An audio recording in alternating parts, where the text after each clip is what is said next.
Welcome to SCOTUScast, a project of the Federalist Society for Law and Public Policy Studies. Our contributors join us from around the country to bring you expert commentary on U.S. Supreme Court cases as they are argued and decisions are issued. The Federalist Society takes no position on particular legal or public policy issues. All expressions of opinion are those of the speaker.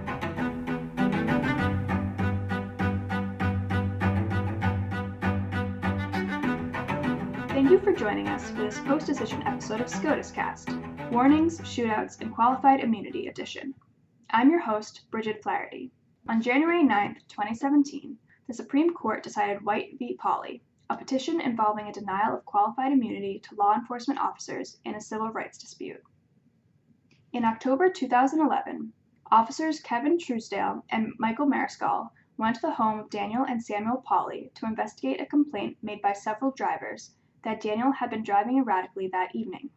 The officers entered the Pauly property while a third officer, Ray White, remained near the highway in case Daniel returned there.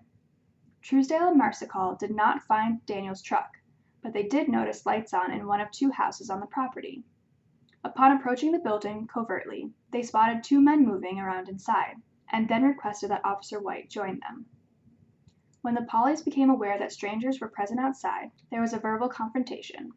According to the officers self-identified as police and threatened to enter the house if the brothers did not come out. It appears, however, that neither Pauly heard the self-identification. Just as White was arriving, the brothers warned that they had firearms. Upon hearing the warning, White took cover behind a stone wall 50 feet from the house. Daniel then fired two shotgun blasts out the back door, and when Samuel pointed a handgun out the window in White's direction, Mariscal fired at him but missed. Several seconds later, White also fired and hit Samuel, killing him. Samuel Pauly's estate and Daniel Pauly sued the officers under Title 42 of the United States Code, Section 1983, alleging an excessive use of force in violation of the Fourth Amendment. The District Court denied qualified immunity to the officers, and a divided panel of the U.S. Court of Appeals for the Tenth Circuit affirmed. The majority reasoned that, taking the plaintiff's version of the facts as true, a reasonable person in the position of Officers Mariscal and Truesdale should have understood that their conduct might cause the Paulys to use deadly force in defense of their home. As to Officer White, the majority concluded that while he did not participate in much of the lead-up to the shootout, a reasonable officer in his position would have believed a verbal warning was required, given that the stone wall afforded him secure cover.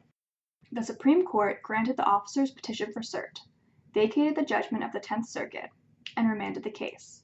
Qualified immunity attaches when an official's conduct does not violate clearly established statutory or constitutional rights of which a reasonable person would have known.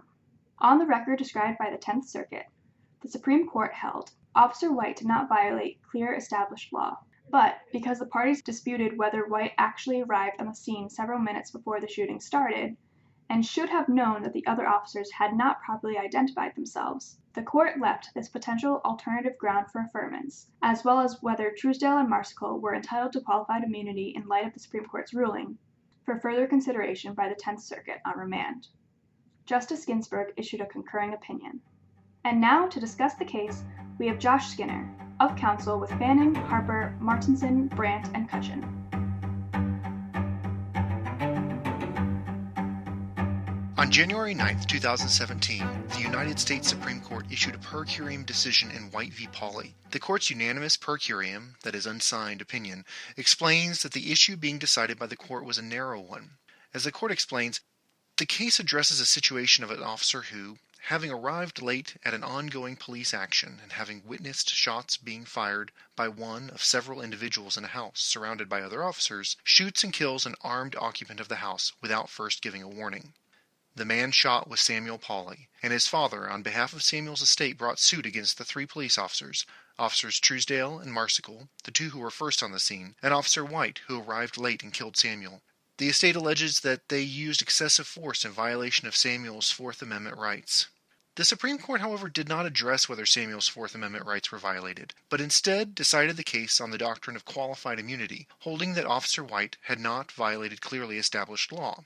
Consequently, the court vacated the judgment of the Court of Appeals and remanded the case for further action consistent with its opinion. But to go back a step, what happened? On the night of October 4th, 2011, fairly late in the evening, Daniel Pauly, that is the brother of Samuel Pauly, was involved in a road rage incident with another car on the interstate. The women in the other car made a 911 call and alleged that Pauly appeared to be driving while intoxicated. After visiting with the women who made the 911 call, Officers Truesdale, Mariscal, and White decided to go to Pauly's nearby residence to get his version of the story. Officers Truesdale and Mariscal arrived first and walked to the residence. However, they initially attempted to hide their presence, but were noticed by the Pauly brothers, who were both inside. Daniel Pauly maintains that he and his brother did not realize it was the police outside, but believed they were in danger, maybe from people connected with the road rage incident. Consequently, Daniel and Samuel each got guns.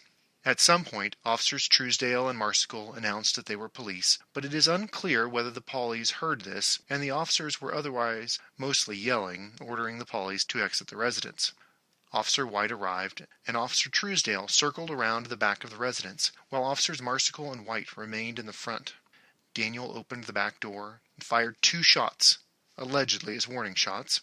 Shortly after the shots from the back of the house, Samuel Pauly came to the front window carrying a shotgun and allegedly pointing it towards the officers. Officer Mariscal and Officer White shot. Officer Mariscal missed Samuel, but Officer White hit and killed him. After Samuel Pauly died, his father brought suit against the 3 police officers on behalf of the estate.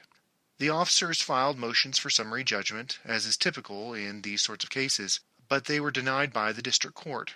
The officers took an immediate interlocutory appeal to the Court of Appeals for the 10th Circuit. It being a qualified immunity issue, the Supreme Court has said that those interlocutory appeals are permitted. The qualified immunity defense is intended to be a defense against the possibility of trial when it's not appropriate, thus immunity from trial. If the interlocutory appeal isn't allowed, then the benefit of the defense would be lost if they were forced to go to trial. However, in a 2-1 decision, the panel majority of the 10th Circuit affirmed the decision of the district court. The officers filed a request for rehearing en banc, but the 10th Circuit denied the request because the 12 judges were equally divided as to whether to grant the request. The officers filed a petition for writ of certiorari with the U.S. Supreme Court. The court requested a response from the estate, and the briefing for the petition for writ of certiorari was completed on October 17, 2016. Contrary to normal practice, but consistent with the court's practice in qualified immunity cases, the court did not request briefing on the merits, but instead issued a per curiam decision in January 2017, vacating the judgment of the 10th Circuit. As I mentioned, this case involved the Fourth Amendment and qualified immunity. When we talk about the Fourth Amendment, it generally protects the right of people to be secure in their persons against unreasonable searches and seizures. But more specifically, as it's been interpreted, it therefore restricts the degree or type of force that police may use in apprehending criminal suspects. In the context of the use of deadly force, one factor that the courts consider when deciding whether the use of force was excessive is whether, before shooting at a suspect who has a weapon, the police announce that they are police and order the suspect to drop the weapon. Now, qualified immunity is the other part of this, and this is an unusual doctrine, though it's a very old one. It's an old common law defense that prevents private liability for public officials unless they acted in bad faith.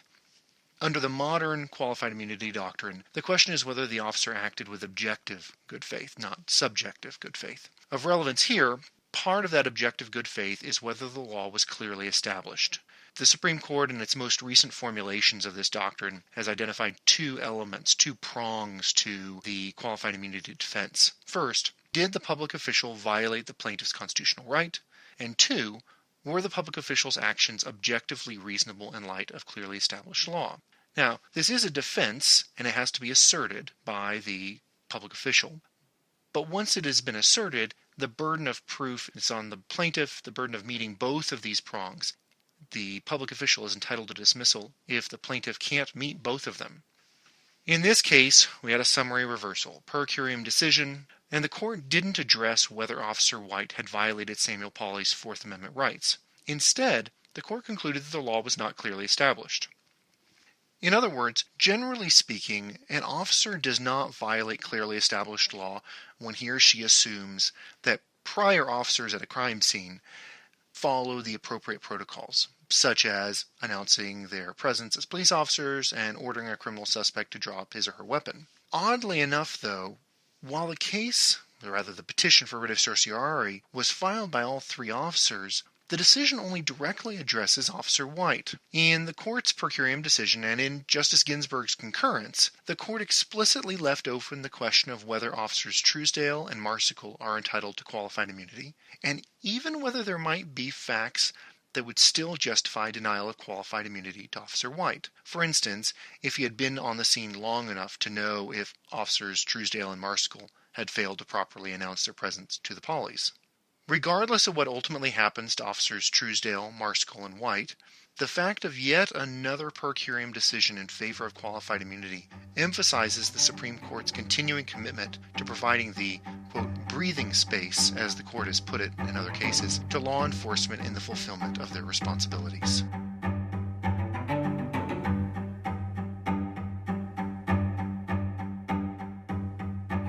Thank you for listening to this episode of SCOTUScast. SCOTUScast is a project of the Federalist Society, a not-for-profit educational organization of conservative and libertarian law students, law professors, and lawyers, founded upon the principles that the state exists to preserve freedom, that the separation of governmental powers is central to our Constitution, and that it is emphatically the province and duty of the judiciary to say what the law is, not what it should be. Don't forget to subscribe to our podcast series, including SCOTUScast and Practice Group podcasts, on iTunes or Google Play. For an archive of past podcasts, as well as audio and video of past Federalist Society events, please visit our website at fedsoc.org/multimedia. That's fedsoc.org/multimedia.